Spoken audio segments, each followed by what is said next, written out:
Muito bem, 8 horas e 22 minutos, como todas as quintas-feiras, chegou a hora do nosso quadro Empreende Brasília, uma parceria com a Rev Gestão de Pessoas. Nós recebemos aqui nos nossos estúdios, com muita alegria, mais uma vez, a Caroline Borges, que é diretora executiva da empresa. Carol, bom dia, bem-vinda mais uma vez, e não é da boca para fora não, e esse quadro está sendo mesmo muito esperado toda semana aqui, inclusive no nosso canal do YouTube, são os vídeos com maior engajamento, aí, maior número de visualizações. Que bacana, a gente fica muito feliz. Eu acho que são temas aplicáveis à vida de todo mundo, né? Então, é mérito da temática. Não, imagina, de todos nós. Vamos em frente. Carol, empreendedorismo feminino é o nosso tema de hoje. Essa percepção que a gente tem de mulheres cada vez mais empreendendo, ela é palpável, ela é concreta? Ela é real, né? Embora, né, as mulheres representem 52% da população brasileira, elas ocupam posições de destaque apenas em 13% dessas 500 maiores empresas, né?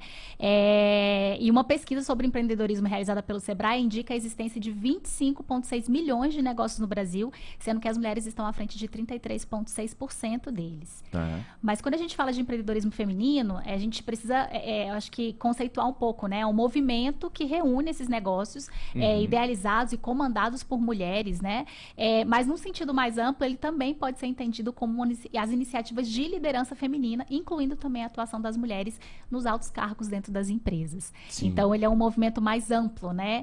Sim, de ter mulheres à frente de negócios, mas também nessas cadeiras dentro dos grandes cargos negócios. De liderança, Exatamente. Que ainda é uma minoria. Ainda é uma minoria. E a gente, quais são as razões, além das óbvias, Carol, que você identifica? Olha só, eu falo que é interessante estudar isso. Eu falo que nos últimos anos eu procurei muito, né, conteúdo sobre isso, porque, como eu já mencionei no programa anterior, eu empreendo desde os meus 23 anos, né? Eu sou empreendedora. Mas eu venho de uma família de mulheres empreendedoras. Então, você vai formando um mindset, uma visão sobre o que é empreender. O empreendedorismo em si, ele já é extremamente desafiador, como a gente já veio falando aqui anteriormente. Mas quando a gente fala do empreendedorismo feminino, a gente tem alguns outros desafios que não são comuns ao homem que empreende, né? Então, o que acontece quando uma brasileira, em geral, costuma empreender? Ela, muitas vezes, ela empreende devido à necessidade de ter uma outra fonte de renda. Né? Então, os ganhos com o próprio negócio, eles ajudam as mulheres a sustentar suas famílias, diminui ou acaba com essa dependência financeira, às vezes, de um parceiro. Geralmente, os empreendedores, os homens, eles apontam a liberdade como o principal motivo para abrir um negócio, né? E as mulheres acabam tomando essa decisão por necessidade, para complementar ou para alcançar uma independência financeira e assumir, muitas vezes, o sustento da família. Né? Muitas vezes elas são esse pilar financeiro de sustento da família.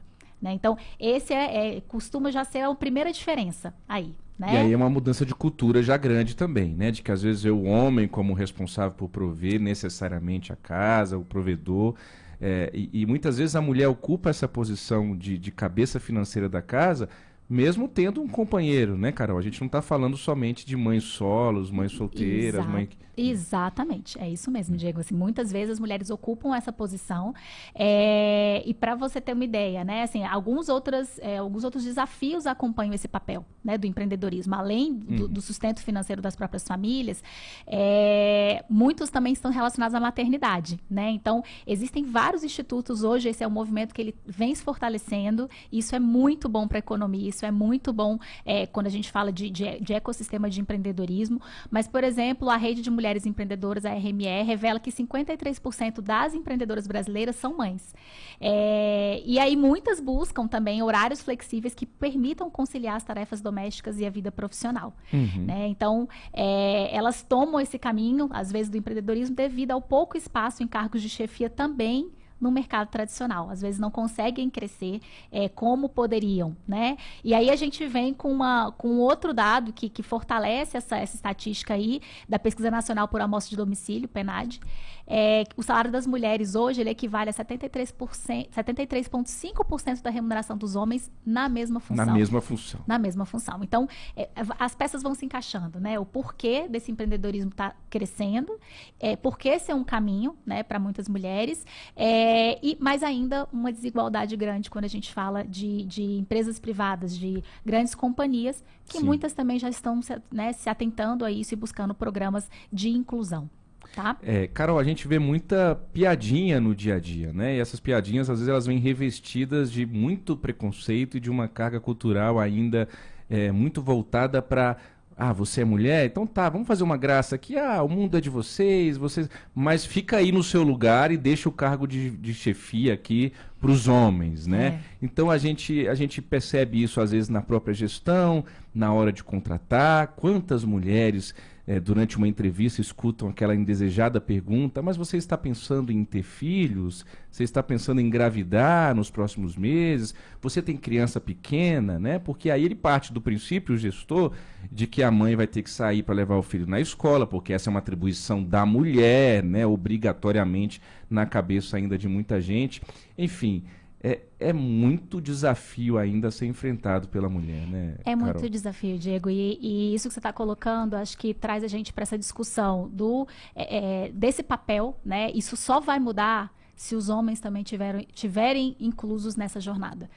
A mulher, ela não tem como diminuir a jornada dela, que é múltipla, né? E isso, inclusive, é um dos fatores que impactam muito em como os negócios vão ser bem sucedidos, mulheres que têm, negócios que têm mulheres à frente, né?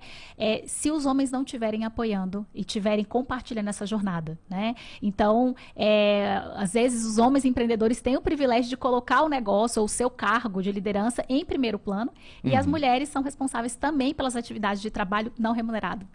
Isso que você colocou, muitas vezes, na grande maioria das vezes, isso não está bem dividido dentro de casa. Então, esse apoio dentro de casa traz um impacto enorme para as carreiras, traz um impacto enorme para a vida de empreendedora, né?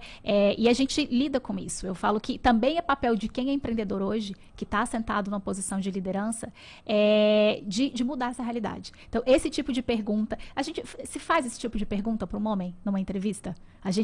Muitas vezes a gente precisa educar, às vezes até o nosso cliente. Eu falo que lá na Rev, quando a gente às vezes está lidando com o cliente final de seleção, de perguntar por que você quer fazer esse tipo de pergunta para uma colaboradora, uma potencial colaboradora, e para um colaborador, não. Né? Ele também está envolvido nisso. Sim. Se ele tem 4 filhos, 5 filhos, 1 filho, se pretende ter filho, isso é aplicável aos dois lados, ou não é aplicável a nenhum, né? Então, o número de horas que a mulher dedica a tarefas ligadas à casa e cuidados com a família é 3 vezes maior aqui na América Latina do que os homens. Isso, obviamente, impacta a carreira, impacta o negócio. Né? Então, fato, essa é uma mudança que parte dos dois lados. Não só são as mulheres que vão transformar essa realidade. É muito interessante isso. E às vezes você, homem ouvinte, como eu, que está agora sintonizado na 97,5, nós precisamos olhar para a gente mesmo, porque nós somos machistas. Está enraizado dentro da gente. Muitas vezes a gente nem percebe. E como é bom a gente ficar atento e ir aprendendo. Eu mesmo, Carol, às vezes solto umas assim... E aí eu falo, meu Deus do céu, mas isso aqui é machismo ainda querendo gritar dentro de mim. E às vezes converso com a esposa, converso com alguém. Às vezes aquela frase que todo mundo fala, né? Por trás de todo grande homem tem uma grande mulher. Mas que besteira que a gente fica repetindo, né? Lá em casa minha mulher está na frente. É ela que muitas e muitas vezes vai na frente. Às vezes eu vou na frente, ela vai na frente nos caminhos, nos nossos projetos que a gente tem para construir junto. E às vezes na empresa também. Ah, não, essa aqui é meu braço direito, ela me ajuda. Não. A mulher, às vezes, ela é a principal peça dentro daquela empresa, mas o homem ainda apresenta e trata a mulher como se fosse uma ajudante, uma auxiliar dentro de todo o processo dinâmico da corporação. Né, cara? E isso, assim, vem mudando. A gente precisa, sim, de ações mais afirmativas dentro dos negócios ligados a essa presença.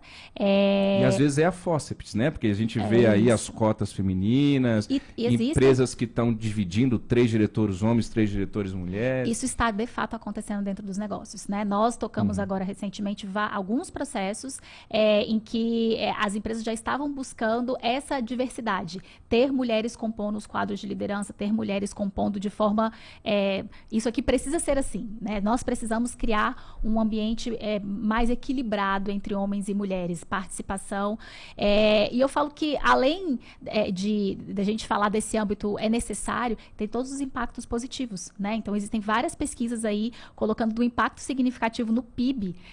Então, de acordo com um estudo divulgado pelo Boston Consulting Group, no final de 2019, diminuir essa diferença de gênero em altos cargos, ela pode elevar o PIB em 2,5 trilhões de dólares a 5 trilhões de dólares no mundo. Olha né? só. Então, olha o impacto em economia, né?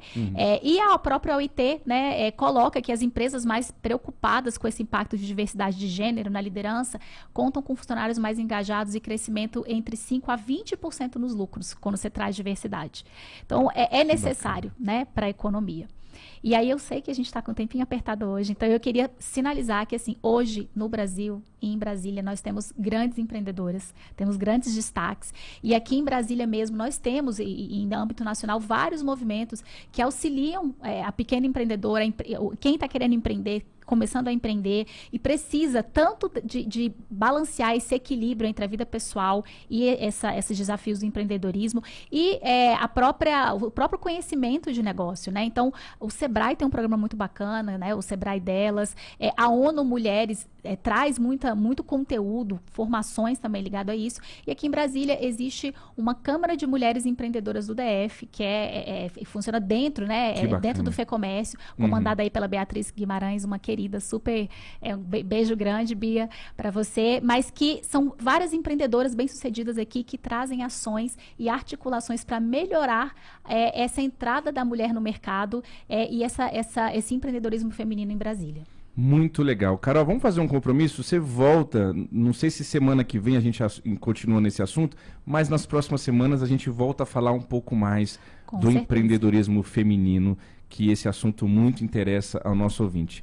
Muito obrigado, Carol, por hoje. Obrigada, Diego. Até semana que vem. Essa foi Caroline Borges, diretora executiva da Rev Gestão de Pessoas, em mais um Empreende Brasília, todas as quintas-feiras aqui no Nova Manhã Brasília.